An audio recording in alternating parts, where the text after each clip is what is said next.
You guys ready? Yes. All right, it's time for the Hacktivism panel. I'll let these guys introduce themselves because they're not everybody who was supposed to be here. Some of them are. So we're all back on schedule. Let's have a big hand for the Hacktivism guys.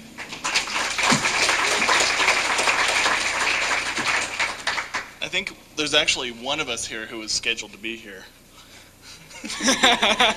I'm Reed Fleming from the CDC. This is Oxblood. We're from the CDC.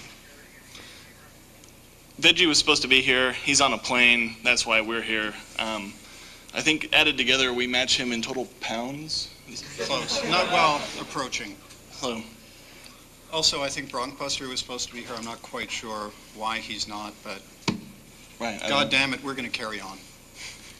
And over here, I'm Shapeshifter. I'm a social justice activist. I'm an organizer for the RNC protests.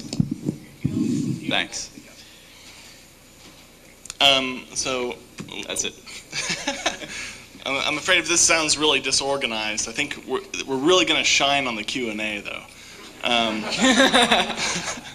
Veggie told me last night that he couldn't make it, so here we are. So I think the interesting thing about hacktivism is we have yet to arrive at a formal definition. No one's really quite sure what it is, although it's something that gets you in the newspaper when you pull it off, and it usually involves doing something illegal, apparently. Beyond that, no one's really sure. Either it's defacing websites or opening up firewalls for citizens of foreign governments to be able to peruse the internet and see whatever sites they want. Or it's a massive distributed denial of service attack against parts of the internet that house information that you don't like. For our part, I don't think we've actually proposed any definitions.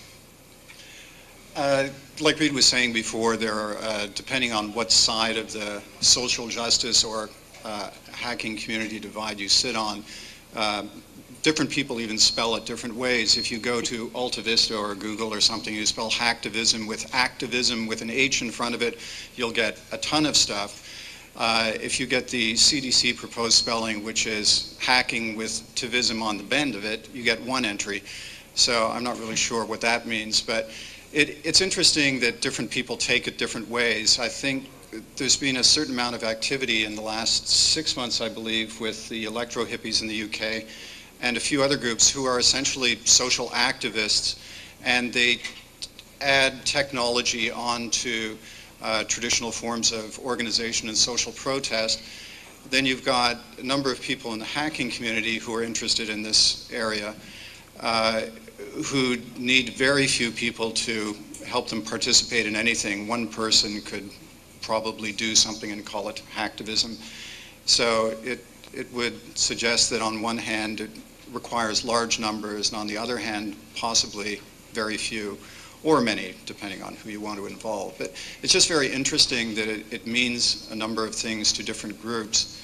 One of the things that I've personally been trying to work on over the last year or so is forging links between the hacking community and the social justice community. They're two very distinct groups that often don't talk or occasionally talk past one another. They have very different ways of operating and of perceiving problems or issues and then executing against those. There's a project that the CDC is undertaking. We'll be starting, or in fact we have started, a hacktivist application development group. We have in that group 6 people, 2 of whom I know I can name now. The others I just haven't been able to nail down and find out if they want their names publicly associated with this. But one of the technical members is Bronkbuster, who is supposed to be here today. And another name some of you might know, the Mixter, a German hacker who wrote an explosive distributed denial of service application, which we do not endorse, by the way. But he's a very gifted technical expert and will be helping us out under our direction. We also have a couple of international human rights lawyers. I'm not sure that I can mention the names, but a lot of people would know who they are. And one or two members of the social justice community. So we will try to develop applications, have them spread throughout the hacker world, and on the other hand, or on the other side of the street, we're going to try to get a lot of social justice groups involved who share our interest in many of the same issues. So it's going to be an interesting project trying to unite or to forge some kind of coalition working towards something positive. Okay. Well, Perhaps you could... All right. I'm going to talk a little bit about direct action, and I think hacktivism fits into what direct action is. Direct action is when you take action against, let's say, a corporate entity like the MPAA or Microsoft, or maybe a pharmaceutical company who's denying access to essential medications for people who live in third world nations who can't afford them. Basically what direct action is you take action against them, and it can be a range of things. It can be civil disobedience in the street. Personally, I'm a street activist. I do a protest in the streets, and I'm organizing for the RNC, which is the Republican National Convention, and we're organizing protests against them and all their corporate sponsors and how they don't represent people, but they represent corporations. So basically, hacktivism is like sort of, you know, it's in that spectrum of what direct action is. Hacktivism is sort of taking a different approach. Most people think about activism and they think, you know, people in the streets chained to something like a giant pig that says, you know, IMF World Bank on the side of it, or you know, or who are dropping a banner off of a building that has their message on it, or like a Greenpeace action where they take over a ship that does whaling or something like that. So hacktivism is sort of a new approach, and it can be a pretty effective tool, I think, in getting your message across, because part of what all the civil disobedience stuff is, you know, we get attention to bring to our issues that we're bringing up. So if there was like direct action against the RNC, you know, there's people on the streets who are protesting it. There could also very well be people on the web who are protesting it as well. So, you guys want to talk something? I've got a suggestion, because this seems to be a little bit more a workshop than a lecture, and I think that's okay. So in the beginning, when defining hacktivism, it might be a good idea to say at least what hacktivism is not, because I think the hacking community has to be very carefully. We live in the year 2000. If someone robs out a bank, he doesn't take a machine gun, he takes a computer. And if a political group having lots of bullshit in brain, protesting against anything, there might be forms where we can say there's hacktivism. But if it comes to denial on service of infrastructures, or we had that story with a Legion of Underground, I remember maybe you can say some words to that. So I don't want to be involved in terrorism, and I think it's very important for hackers to say we're driven by curiosity and not by denial of service, which is vandalism, or by, you know, financial interest in robbing banks or whatever. So I think it might be a good idea to make a list. What is hacktivism, at least from the motivation, and what's it not? So to get also in the media a little bit more sharpened picture on this. Sure. Although, I don't know if you were here for the last panel, the prospects of educating the media are kind of poor, I guess, but...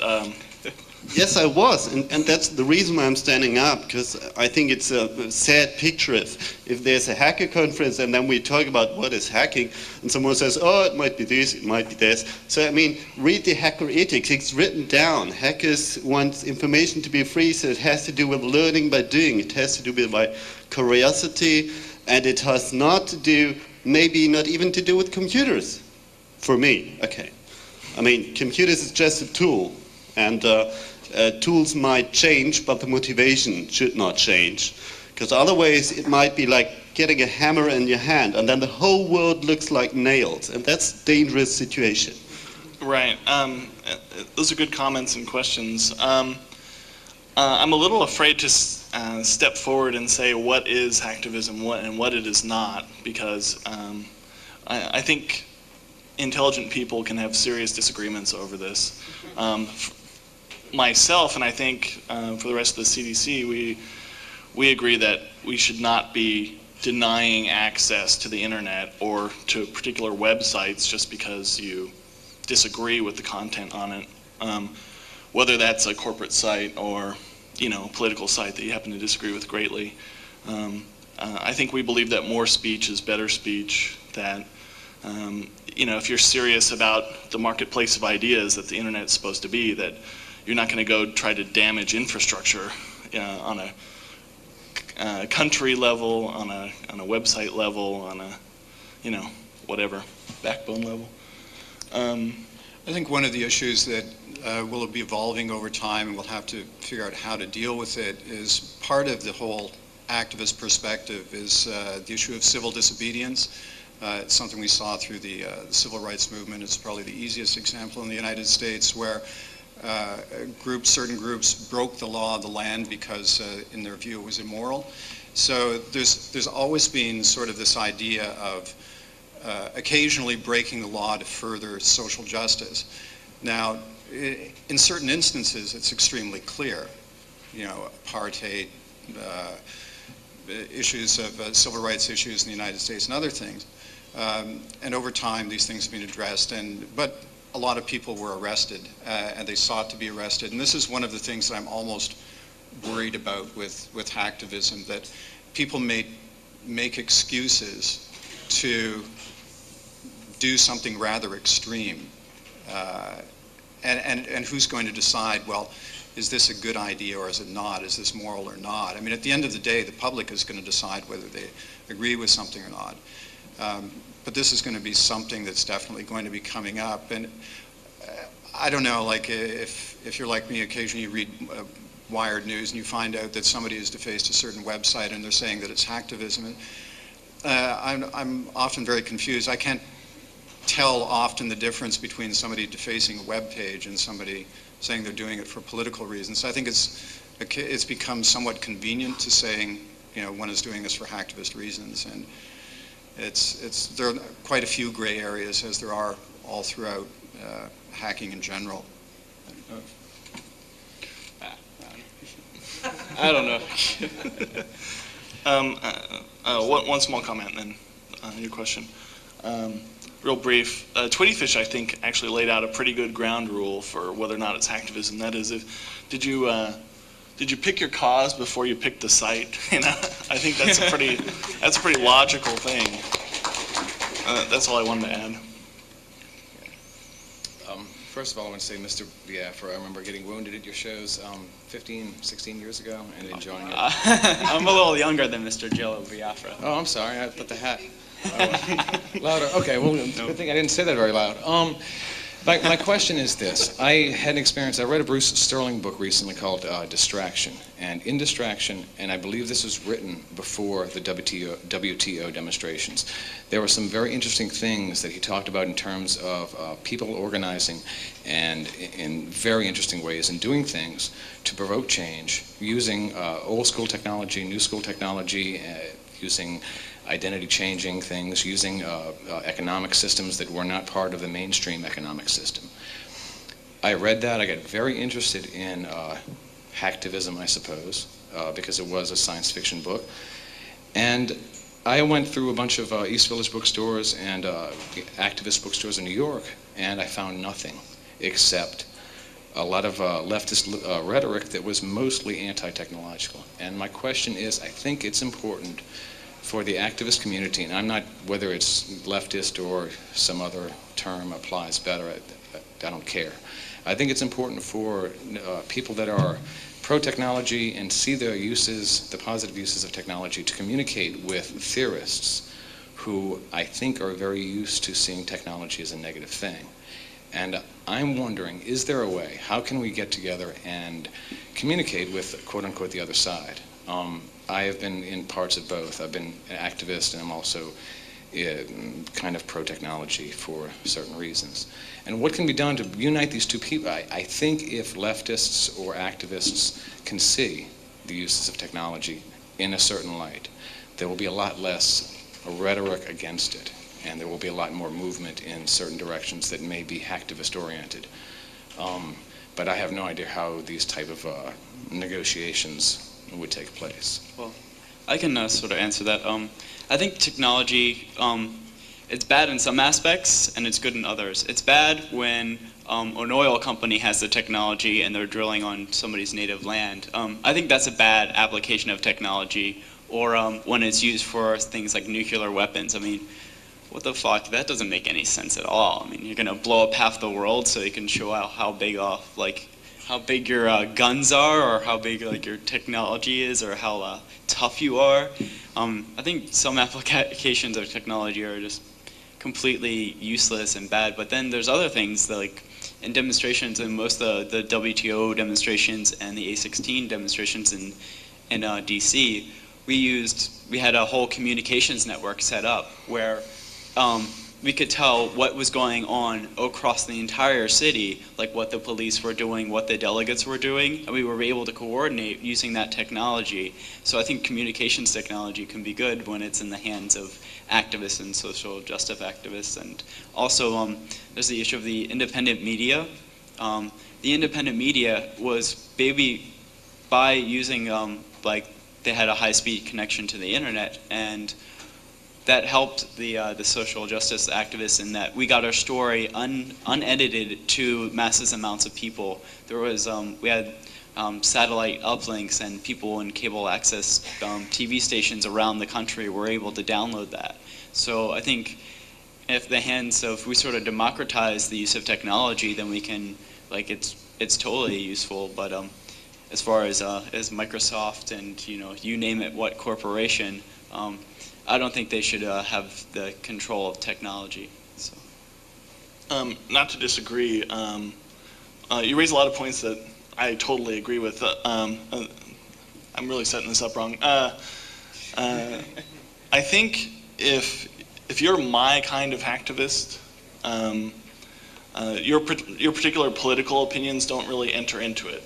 I don't particularly care if you happen to be very liberal on most political issues or conservative. It's really not my thing. But the thing I'm most interested in is, what do you think about global internet liberties? What do you think about citizens of the world being able to access the internet, being able to browse the web and send mail to whoever they want without interference from their government or tracking? They need to be able to have free speech, privacy, access, and encryption. And if you're for those things, I think you are by default a hacktivist, or you're a hacktivist sympathizer. The only thing that one thing you said that sort of like makes a question to me is most people don't have access to the internet. Right. Majority of the people on this planet don't have access to the internet, and that's a big gap. And right now, the way it is, most people don't have enough resources to get a computer. And that's sort of a mark of the economic system we're currently in, is capitalism sort of makes sure that some people get a whole lot of money, and then most of the rest of the world has to support those few people and their habits. Oh, I agree entirely, although I don't know if you've noticed, it was a very small blurb in the San Jose Mercury News last month, but I think it was 3 paragraphs stating that the United Nations had released a report predicting that by the end of 2004, every single human being on the planet will be within half a day's walk of an internet terminal. Whether or not they will have money to pay for it is a different story. And whether or not their government will allow them to access the news sites they want to actually read, or publish information for that matter, that's a different story. But the raw hardware will be there in a very short order, I think. So I think it's interesting that there's sort of not 2 sides of this issue, but 2 different perspectives, you from the direct action side and us from the hacking community. I think it's very valuable that as many people as possible get a hold of computers and do have access. I think that's one particular challenge, and it's very noble work to really initiate and get that going. My particular take on this is I want to make sure that when those people do get onto the internet that it's still essentially free. The things that I'm looking at really have to do specifically with internet freedoms, and I have all kinds of respect and compassion for what's going down on the earth, but what I can actually do is happening a little closer to technology, and I think that that in itself, I mean, that kind of work has been going on for a long time of people trying to keep the internet free and scientifically pure and open to as many people as possible and as uncontrolled as possible and as close to its original intent as possible. Hola, sorry. My name is Ricardo Dominguez. I'm from the Electronic Disturbance Theater and also a former member of the Critical Art Ensemble. Two books that might be useful, The Electronic Disturbance and Electronic Civil Disobedience and Other Unpopular Ideas, published by Autonom Media. Also, the Electronic Disturbance Theater initiated a series of weak denial of service systems or powerful symbolic presence or virtual sit-ins on President Cedillo's website all through 1998 in response to the Octial massacre against the Zapatista communities. But I've had a brief dialogue with both CDC and some other communities, not directly, but indirectly. And the critique of direct action versus free speech, I think, is very important. Both of them, I think, as you said, are valid issues. But again, as Tweedy, I think, has pointed out, if one has been grounded in long-term activism, that is, I was working with the Zapatistas since the beginning. I was already thinking about electronic civil disobedience since the 80s in terms of its relationship to ACT UP and AIDS activism and what we could do in terms of force multiplying the voice of a community. And I agree that if we were to do radical denial of service against any part of the internet in a long-term way, it would be something that would go against, I think, a technologically optimistic community that should look to network as much of the world as possible. But I also believe that there are times and spaces where a direct action is necessary. And how that direct action is played out, I think, is up to specific cells. And I think those cells should be aware of the dynamics that will take place. When the Electronic Disturbance Theater did its gestures of the Zapatista floodnet, we knew that an element of bandwidth would be taken up, that it wasn't the most technologically adept use of the technology, but we did see it as a way to promote in the mass media the issue of Zapatismo and what was going on in Chiapas, and that was our main focus. And the way we measured the strength of an action was if in the media, in the first paragraph, they mentioned the Zapatistas, then that was a victory for us. And I would say about 75% of the time it was indeed mentioned in the first paragraph. When we lost something was when they mentioned cyber terrorism or cyber crime, which is what they try to put electronic civil disobedience into. But one of the agendas that we have been trying to put forth is nonviolent direct action. How does that happen online? And how can it also help people on the streets? And one way that it can help in implementing more nonviolent direct action is to make sure that the information war ecologies, be they right or left, such as Win Schwarthoff or Dorothy Dennings, is that they try to understand the difference between electronic civil disobedience, cyber terrorism, and cyber crime. And I think to a certain extent the hacktivist communities has been rather victorious. Just recently on May 23rd, Dorothy Denning presented to the U.S. Arms Appropriation Committee on Cyber Terrorism her dialogue on cyber terrorism. And she specifically mentions the electronic hippies, the Electronic Disturbance Theater, I believe Cult of the Dead Cow, and a few others. And she specifically states that this is not cyber terrorism, it is not cyber crime. And I think to a certain extent that does allow and give us a certain amount of leverage, especially when we're dealing with the media, which is ultimately the kind of process, whether we want it or not, the way it spreads itself out. Anyway, it was more of a statement than a question. But I do also wanted to thank all of you for the fine work that you have done and continue to do. Thank you. Thank you.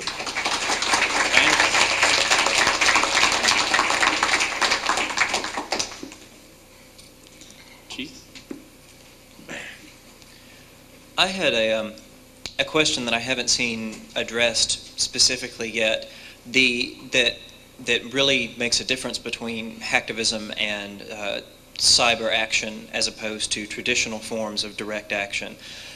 In traditional forms of direct action, although this is not always true, but in what you usually see as mainstream civil disobedience, like the WTO protest or the civil rights protests or whatnot, part of the whole thing is that you go into it knowing that you may be arrested, tried, taken, whatever, and that's very much an accepted part of it, and that's in fact with things like the civil rights movement, sometimes you establish that in fact as a goal to gain coverage. You have people arrested and then you say, look, these people didn't break the law and they got arrested, what's wrong here? But in hacktivism and in cyber action, the reverse seems to be true. It seems to be I wouldn't say very easy, but it seems to be often a goal that you can do direct action but not get your hands dirty. You know, you can deny service, or you can hack a web page, or you can even just put up your own web page that's like, I think this is bad, but then you can say this was done by the cool hackers of the apocalypse or whatever, rather than this was done by Joe Smith, here's my address when you want to arrest me, etc. Right. And I think that's good in the sense that it makes it, you have to be that much less courageous to do something. It makes it much easier to get a lot more people active on something.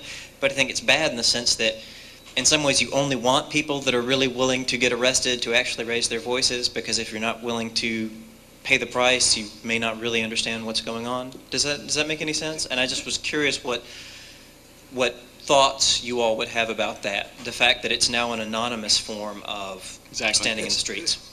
It's not essentially anonymous. I know that I have some issues with the electro-hippies, although I respect them because at least they're consistent and they believe in what they're doing, but they have deliberately made a point of letting people know who they are, and if there are any issues, any legal issues related to that or any recourse, then they've set themselves up to be targeted. So I respect them for that. A lot of other groups, I mean, I just don't know who they are, like the hacksaw types. And you never know what they're actually trying to achieve half the time, other than defacing a web page. And there doesn't seem to be any strategy set up. There doesn't seem to be any communication with the media or the target, or you're always left guessing and scratching your head what's going on. So. And in some ways, could you not use that to not always true again, but to some extent, one of the defining things about cyber terrorism versus cyber action would be that if you are willing to say, here is my name if you want to contact me, or here is a place you can find more information or whatnot, or here I am ready to be made a martyr of, that would usually define you as someone who believes strongly enough in a cause, wrong or right, that you were doing activism. Whereas if you are only willing to anonymously damage something, then you probably don't really believe in anything beyond, gee, this would be fun if we took this site down.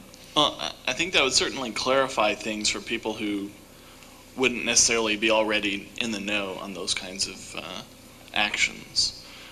You know, when something happens on the internet in terms of, you know, security compromises, a lot of people in this room know about it pretty quickly.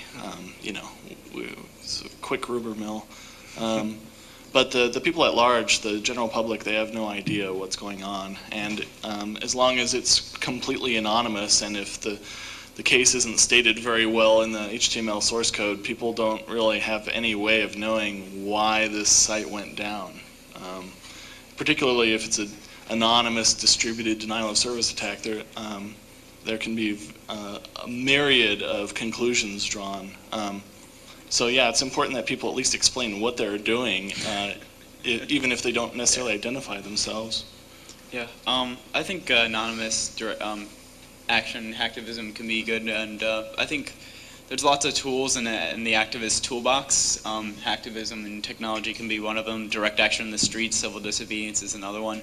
And there's plenty of other actions that people can take that are both public and not public, and it's, we can use all of them. I mean, has anybody heard of Adbusters? And there's a whole property enhancement thing that they do as far as billboards. They alter them to say different messages and stuff like that. So I think that reaches a different kind of people than out in the street, and you're sort of at the whim of the corporate media who's videotaping you, and maybe you're lucky that you have a few IMC people there, but I have no problem with people who do anonymous actions as long as you sort of you have a target and you have an issue and you explain it.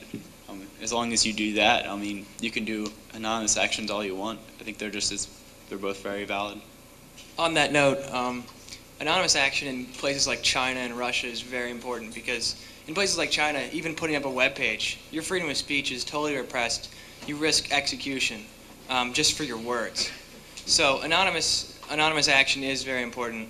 Places like Russia also, the police are infiltrating the ISPs with black boxes that can track you and record what you do. So making a martyr of yourself is an important thing, or setting yourself up for that. Taking responsibility for your actions is important, but not necessary in some countries. Although one thing you should point out is it's not just the currently totalitarian and formerly totalitarian regimes that are installing black boxes and all the switches. It's happening all over, and just take a look at Echelon. If even if you think your country isn't spying on you, the U.S. is. I just want to say one thing about martyrdom. I do direct action on the streets, and I in no way want to be a martyr. I am totally against that. If I can, if what happens, happens, but I don't want to get my head cracked in and be all happy about it if I don't accomplish anything. So I'd rather not get my head cracked in, if I can.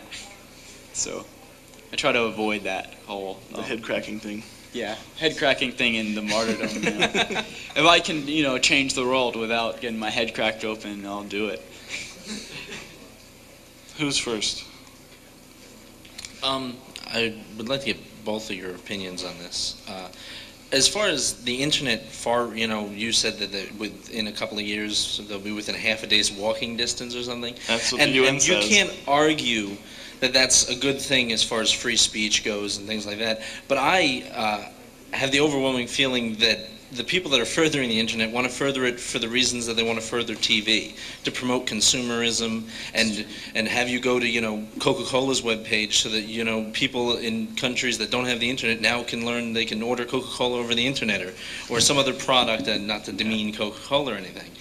And I've also felt for a while that the hacker community, the problem with the hacker community, not against anybody here, but a generalization is a lot of times I don't feel like they are very active or they're involved in any issues. And I feel like it takes a hacker-related specific issue for any hackers to say, we have to go to the streets and protest, like with the Kevin Mitnick issue.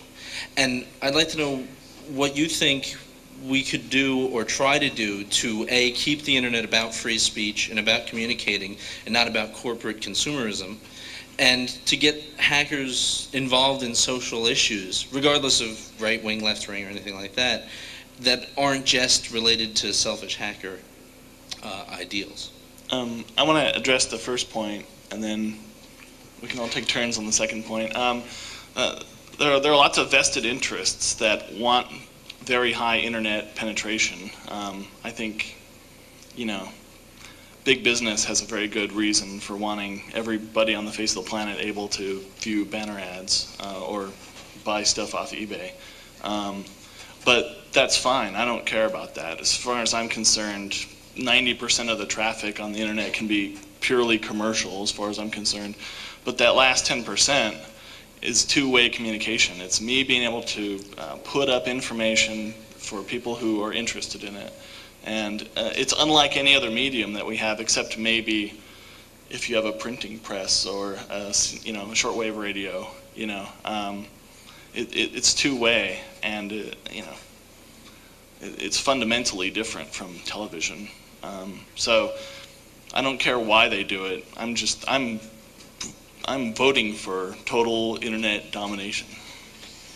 I wasn't saying that I thought it was like television. I said I'm under the impression that they would like to make it like television. Oh, they can try all they would want. like to, well, what I want to know is what you think should be done to try to prevent things like that and to try to get people more active. Well, I don't think we have to do anything. I think the simple two-way nature of the net is going to be it's a huge unsurmountable problem for somebody who wants to completely dominate it, unless they at a governmental level decide to block access to everything but specific sites. Then it becomes a problem of selection, which we already have. But in terms of getting hackers politically conscious, does anyone have any ideas on that? I would like to respond to the first part. Okay.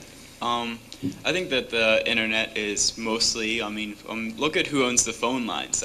It's not, people in this room probably don't own the phone lines. It's Bell Atlantic, it's Sprint, it's these big conglomerates that own the phone lines and the systems that it's run on. And they don't do that to, be nice to hackers or be nice to people who want to communicate. They do that so they can make money, and that's what they're about. They don't care about free speech. And if things like the MPAA, like 2600, distributing, reporting on an issue, and they're being attacked for that, they're not about free speech. They own what the medium that is being, the medium that the information is going on, and they can control it, and they will try to control it as much as possible. Maybe they won't come up with every way to control it, but that's in their interest too. If there's something that challenges their authority, then they own the phone lines. They can. And they own. It's pretty much their governments and their system to play with. I don't see it that way, only because I think we would have been shut down a long time ago if that was true. But. But you have more on that, or? It's difficult to silence everybody, but I think one of the reasons that that they're trying to make it like TV and trying to use it is because it's a money-making enterprise for them. And I would rather see the internet be about communication and just about communication. Personally, if I think we got rid of things like capitalism, the internet would be great.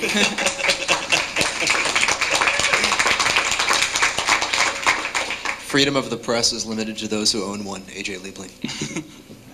Well, now we could all own one for $9.95 a month, I guess.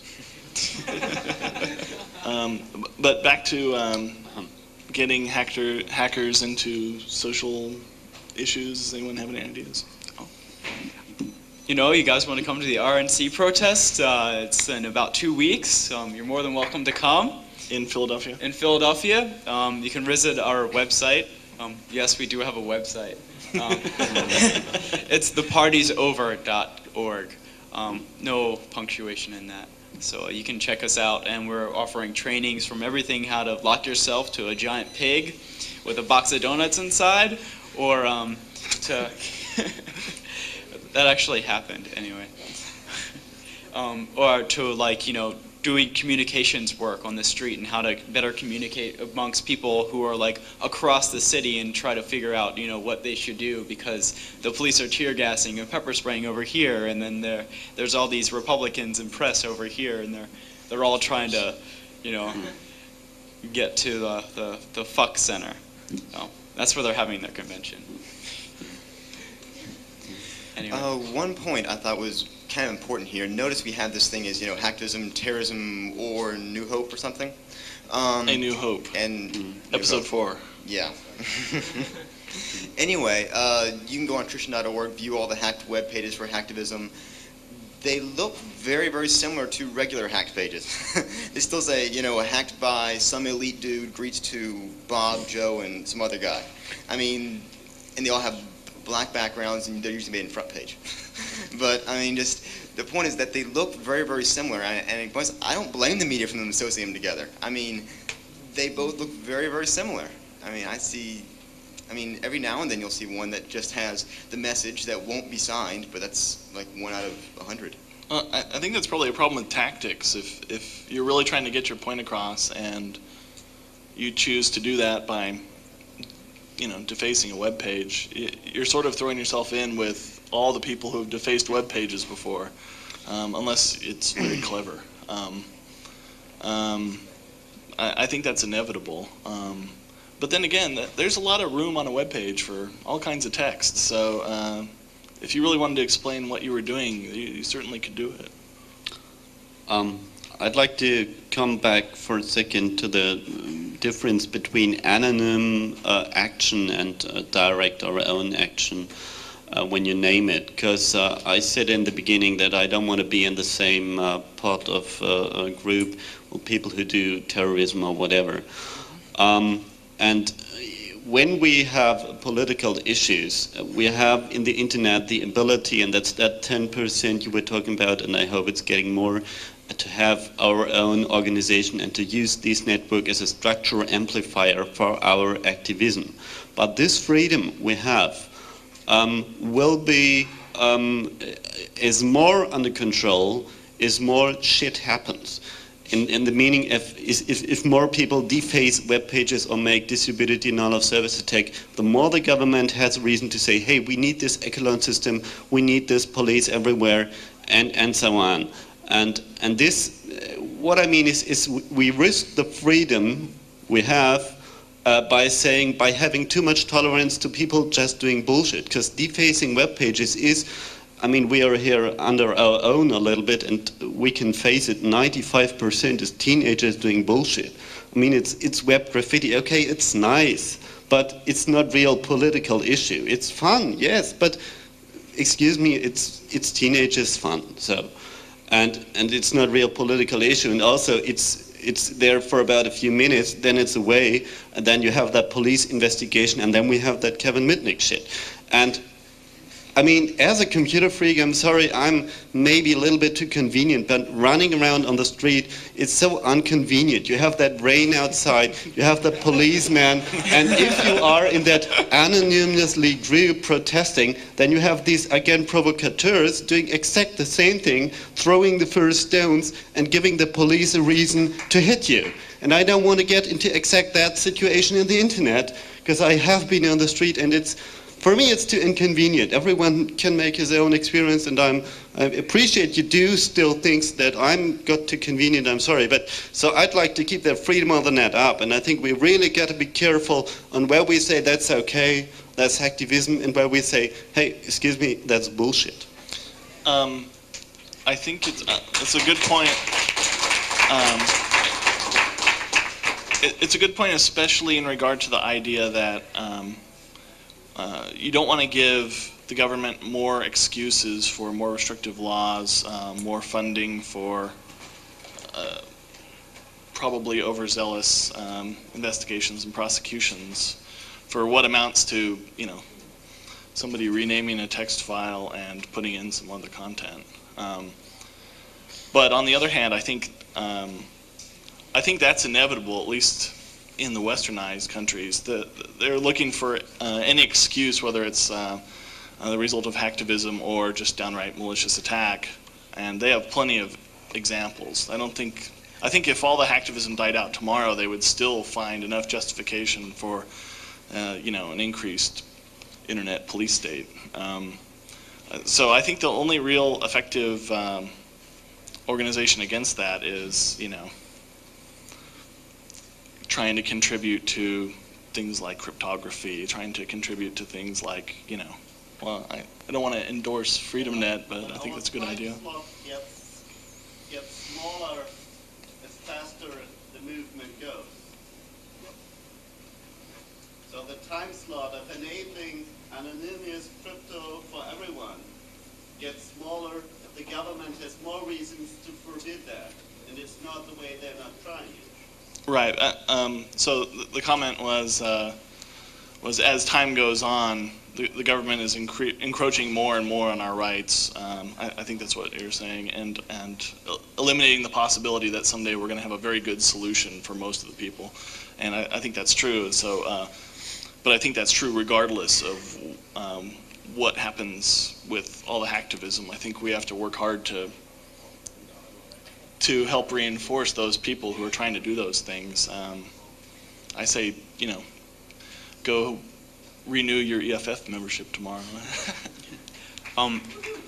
As far as activism goes and saying, like, some people you think are terrorists and stuff, when I think about activism, I think that a lot of anti-choice people, I don't consider them activists. I consider them, for me, an activist, a social justice activist, you have to be against all forms of oppression, not just, not just, one issue, or like be against, the denial, like free speech. You have to be against all forms of oppression, sexism, homophobia, racism, classism. So I think, we can sort of define ourselves that way, and sort of being like, there's against the anti-globalization movement in Europe. Their movement was actually co-opted by the left-wing movement was co-opted by the right-wing movement, because the right-wing movement, they're basically fascist and they're nationalists, so they're against the globalization economic system because they're all about nationalism, but they're also, racist and sexist, and they're also classist as well, but just in a different way. Hi. I'd just like to make a comment about one of the dangers of hacktivism as a concept. And that's because it's such a new word for this kind of activism. We shouldn't let the word stray too far from its root. Activism generally implies not only tactical protests, but a strategic approach toward making social change. When people think of hacktivism, they generally think of website hacks and people defacing things, and those are tactics. They're not necessarily strategic. If you want to use hacktivism as a means to change things, you need to take a strategic approach as well as a series of tactics. And one thing to note would be like that the internet and is a medium for communication. But it is, when you look at something like hacktivism, there's more to it than just the medium. Most people just see the medium. They don't see that it's also a different audience. You wouldn't go and protest have a street protest, a direct action protest about the injustices against the Falun Gong group in North Dakota. You wouldn't do it. The audience is wrong, and it's the wrong place to do it. However, people seem to make the same mistake on the internet. One thing to remember is that your audience is different. The things that you protest, it's a tool, it's very valuable. You don't want to misuse it for the wrong causes. It's pretty hard to make a mistake with something like direct action because it's a physical thing. Everyone has a physical representation. Every person on this planet that you want to influence has a physical manifestation, a body, and you can go to that person and talk to them. On the internet, the people that you're talking to, are not the Falun Gong Chinese. They're not the people dying of AIDS in Africa. They don't have access. They're not there. That's not your audience anymore, and that has to be it has to be taken note. The people you're talking to are the white bread American families who let MTV raise their children. The people who don't go outside and aren't going to see the street protest. And if they do, they're just going to think it's a nuisance because it's making noise and they can't hear their television. So be aware of also the change in audience, as well as the change in medium when you apply your tactics. Make sure you have a message and that you're aiming it at the right place and not just firing blanks off into the sky.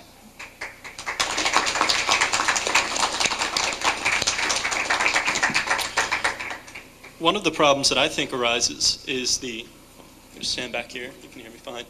It's the confusion between activism and terrorism is really, when it comes down to terrorism, by definition, is instilling fear through some action. And what we were saying before about, when you see, first of all, how similar they do appear, and a lot of times a anonymous web defacement or which seems seemingly unprovoked to the corporation that does it, might be seen as an anonymous, unprovoked attack, which will typically instill more fear than knowing who's protesting, their purposes, and why. And when it's that perceived unprovoked attack, instilling the fear, it's much quicker to call that a terrorist action than a piece of activism. And once the press or the government or the general public or whatever the powers may be have labeled something an act of terrorism, people are less likely to look at the intent and the people who did it. And that's even more important when people don't take credit for their actions in doing it. So while I see the anonymity as the perceived anonymity as a good point, because as was said before, it might allow more people to feel like they can get involved, it's also kind of, in a way, setting oneself up to be in a situation where they're instilling more fear and creating more friction between the company or the group or the idea, the people supporting the idea, and the people who don't support it. I mean, it's a situation of, what is it? Fear leads to hate, and hate leads to suffering, as Yoda said.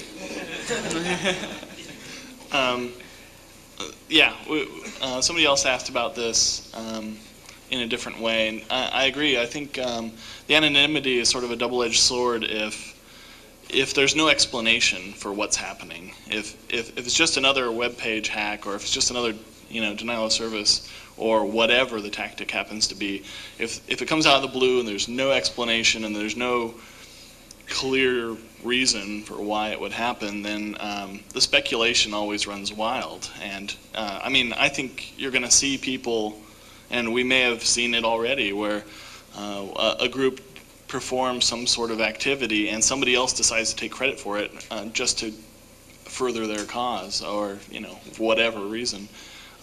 It's nothing to prevent that, and I suspect it's already happened. Any last words? Actually, I wanted to say something about terrorism, and as people can sometimes, as far from the activism, street action, direct action. If a lot of times, like let's take the police for example. A lot of the police are being trained, and their training is in preparation for the protest happening this summer at the Republican National Convention in Philadelphia and the Los Angeles, the Democratic National Convention. They're being trained that the activists, they don't care about they're not there for any issues. They're only there because they want to confront the police. And that's absolutely not true. That's totally false. But what it does is it makes the police think that we're out to get them, and that makes it sort of like they think that we're terrorists, and it's easier to crack the head open of somebody who think is out to get you than to somebody who's like says that they're not out to get you, but they're here because they don't agree what's going on.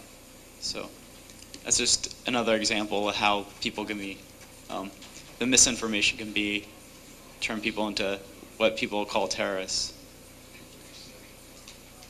Any last words, Laird?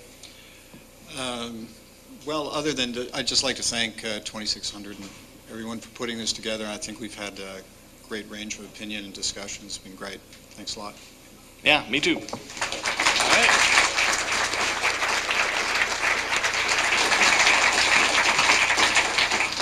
Oh yeah, just if anybody's interested in social justice work, the Ruckus Society, they teach activists how to do high-profile actions, how to do banger hangs off buildings. They want to do a cyber camp and teach people who are interested in cyber activism how to do more high-profile actions and how to talk to the media. So if you want to check them out, you can look up ruckus.org on the web and learn how to cause a ruckus. All right. Thanks for our Hacktivism panel.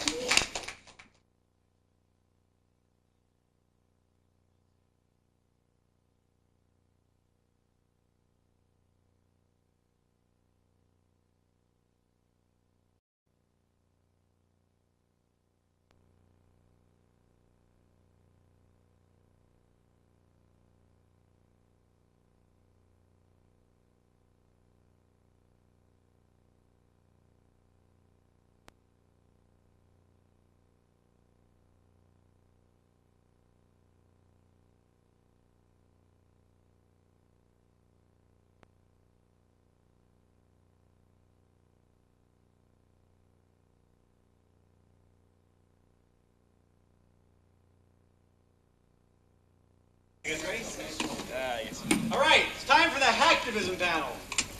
I'll let these guys introduce themselves because they're not everybody who was supposed to be here. Some of them are. So We're all back on schedule. Let's have a big hand for the Hacktivism guys.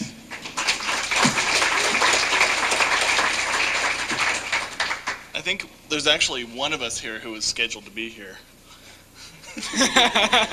I'm Reed Fleming from the CDC. This is Oxblood. We're from the CDC. Veggie was supposed to be here. He's on a plane. That's why we're here. I think added together we match him in total pounds. Close. Not well, approaching. Hello. Also, I think Bronkbuster was supposed to be here. I'm not quite sure why he's not, but right, God damn it, we're going to carry on. And over here? I'm Shapeshifter. I'm a social justice activist. I'm an organizer for the RNC protests. Thanks. So that's it. We're organizing protests against them and all their corporate sponsors and how they don't represent people, but they represent corporations. So basically, hacktivism is like sort of, you know, it's in that spectrum of what direct action is. Hacktivism is sort of taking a different approach.